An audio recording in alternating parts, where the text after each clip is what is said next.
Agora vamos demonstrar o teorema de Ascoli-Arzelà. Então, só relembrando, ele diz que se é um conjunto de funções contínuas, f de k em n, onde k é um compacto, então a fim de que E seja relativamente compacto, ou seja, que tenha fecho compacto no conjunto das funções contínuas, é necessário o suficiente que E seja equicontínuo e que esses conjuntos aqui E de x, que consistem das imagens f de x, onde esse x está fixo, por todas as f's de E, seja relativamente compacto para cada x em K. Então, vamos fazer a ida, né? Vamos supor que é relativamente compacto e vamos mostrar que vai ser equicontínuo e que esse conjunto E de x vai ser relativamente compacto. Isso para cada x de K. Então, defina a seguinte aplicação. Defina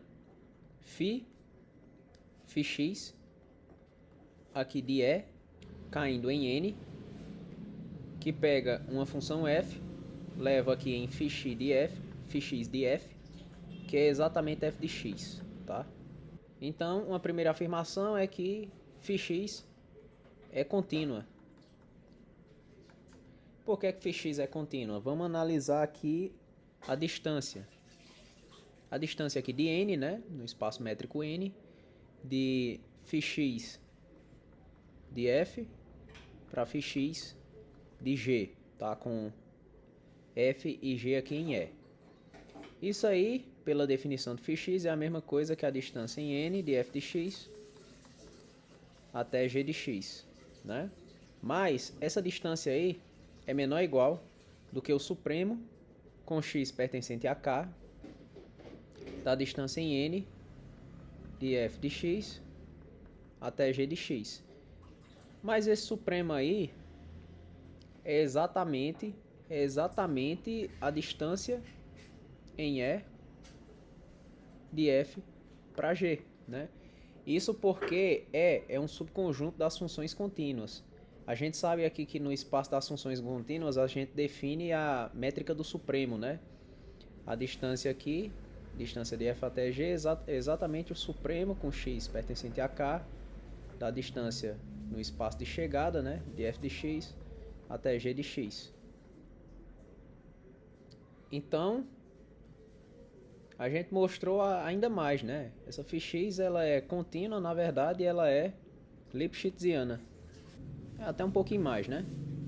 Então, beleza. Se ela é contínua, a afirmação é que imagem de conjunto relativamente compacto. Isso aqui poderia ser até uma proposição, tá? Por função contínua é relativamente compacto, tá? E aí, como é que você prova isso? Supõe que você tem x aqui relativamente compacto.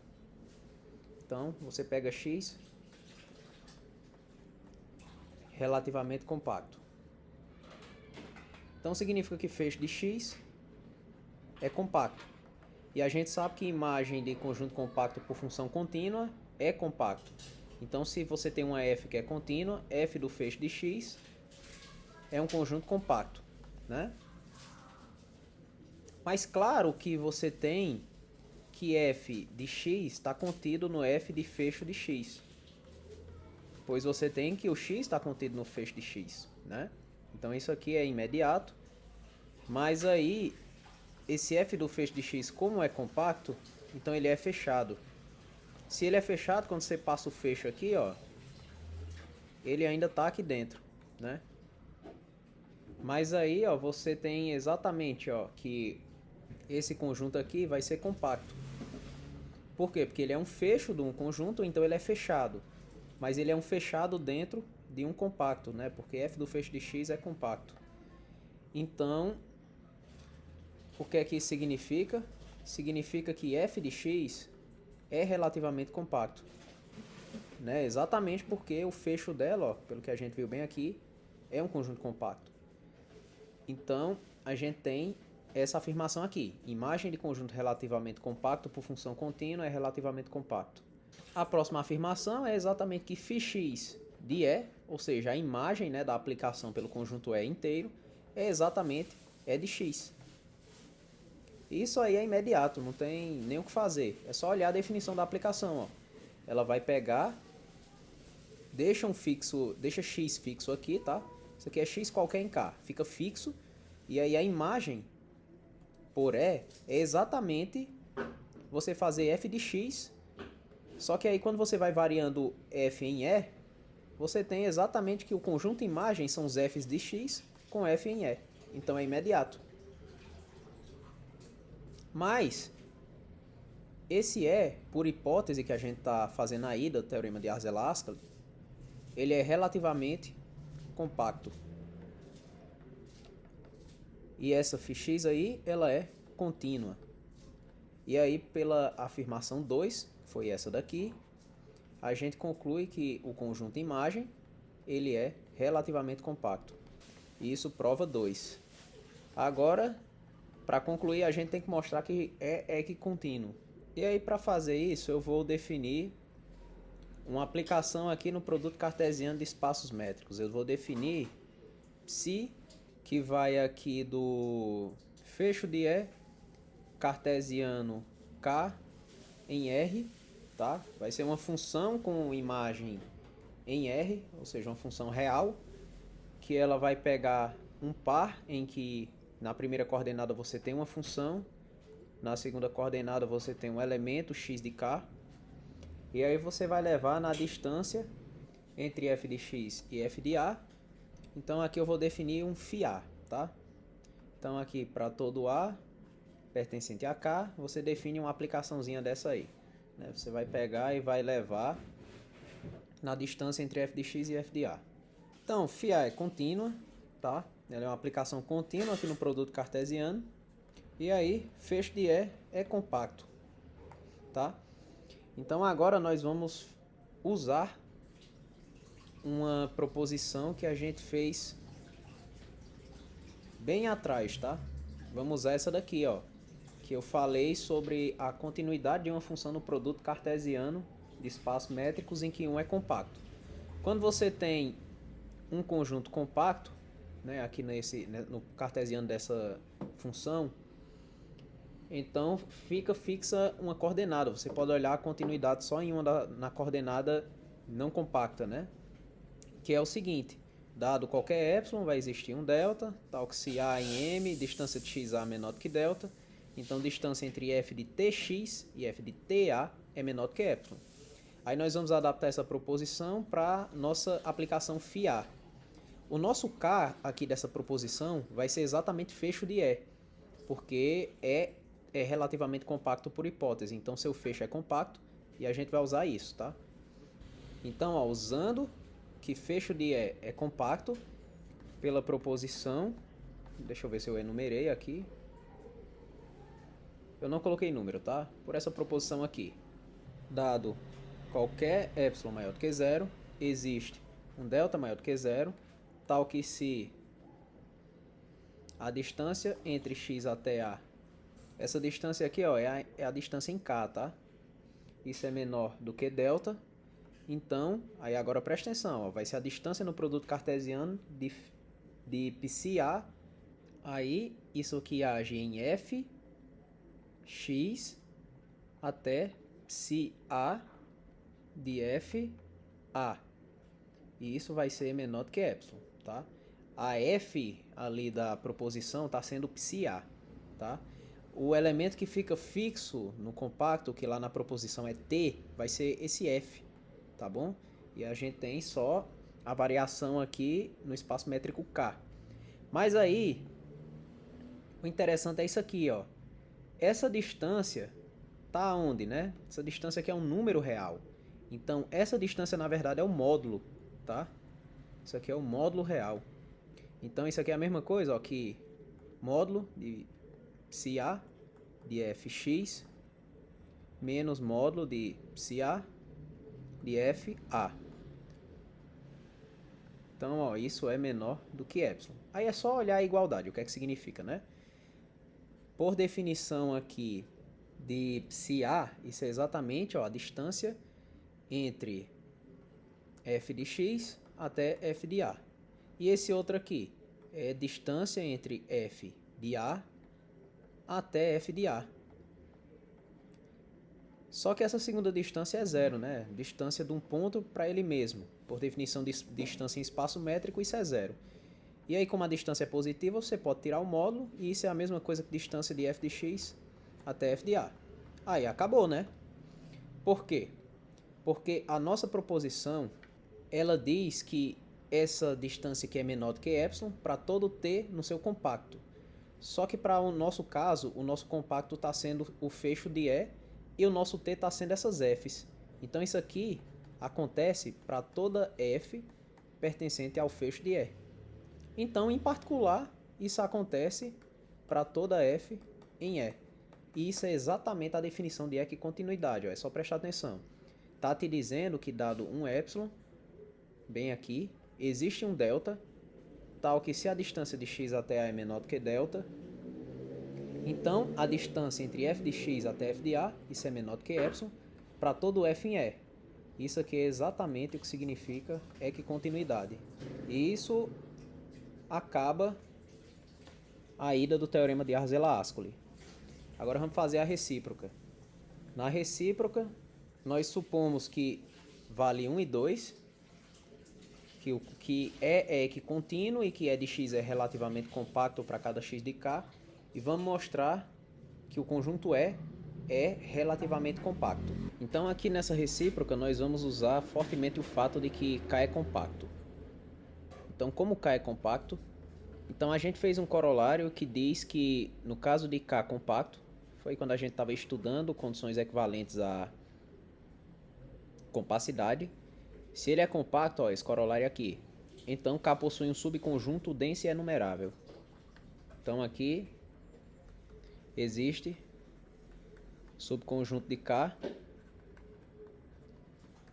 enumerável e denso. Digamos x1, x2, xn e assim vai. Agora considera os conjuntos S nesses xi. Considere E de xi para todo i natural. Cada E de xi é relativamente compacto. Então seja os fechos.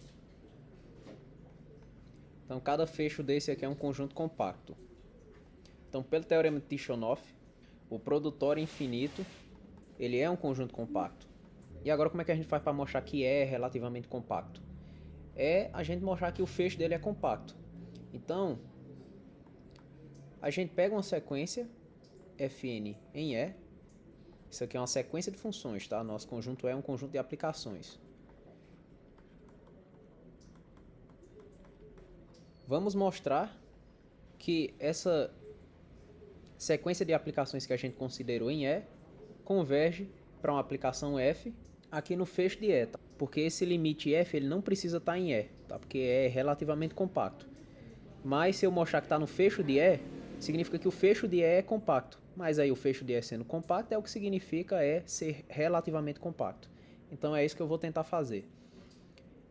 Para isso, o que é que eu vou fazer? Eu vou mostrar Fn converge simplesmente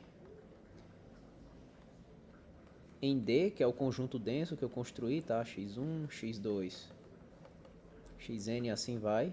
Cadê aqui o conjunto para mim colocar o nome? Tá aqui, ó. Conjunto D. Se somente se, você tem que Fn de xi converge para f de xi para cada i. Mas isso aí ocorre se somente se essa lista infinita aqui, Fn de x1, Fn de x2 e assim vai, tá? Fn de xk converge para f de x1, f de x2, f de xk e assim vai. Se a gente denota essa lista aqui como fk, então isso aí ocorre se somente se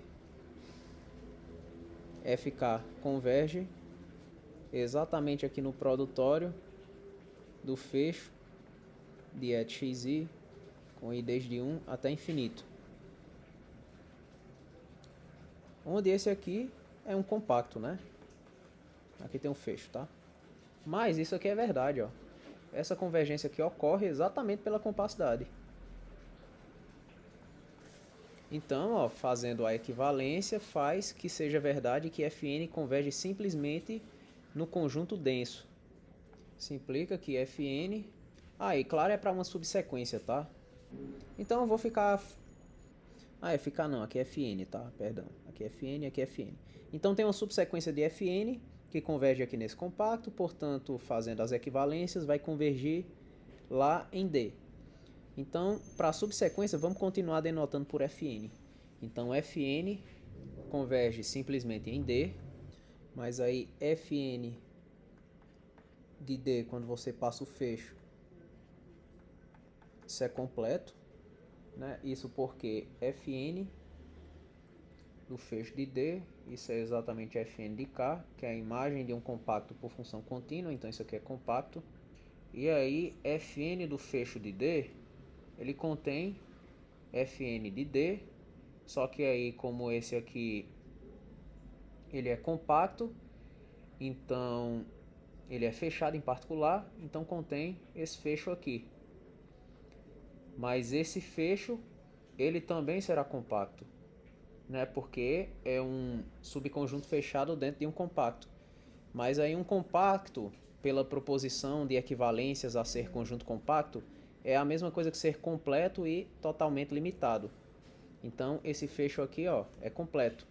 E aí a gente pode usar uma proposição que a gente fez, foi a última proposição antes de começar a provar o Arzelà-Ascoli, que é o seguinte: se você tem uma sequência aqui contínua, tal que para todo x esse fecho dessas imagens aqui é um conjunto completo, né? É um espaço métrico completo. Então, se a gente tem convergência simples, então a convergência é uniforme em cada parte compacta do teu conjunto. Como o teu conjunto é K, que é um compacto, né? Pela proposição 2, a sequência Fn, que é uma subsequência, tá? Eu só estou denotando do mesmo jeito, converge uniformemente em K. Mas aí a função limite de uma sequência uniformemente convergente, essa função limite ela deve ser contínua. E além disso, essa função limite é ponto de acumulação de E, né? Função é ponto de acumulação de E porque cada Fn aí pertence a E. Isso mostra que é relativamente compacto. Isso acaba o teorema.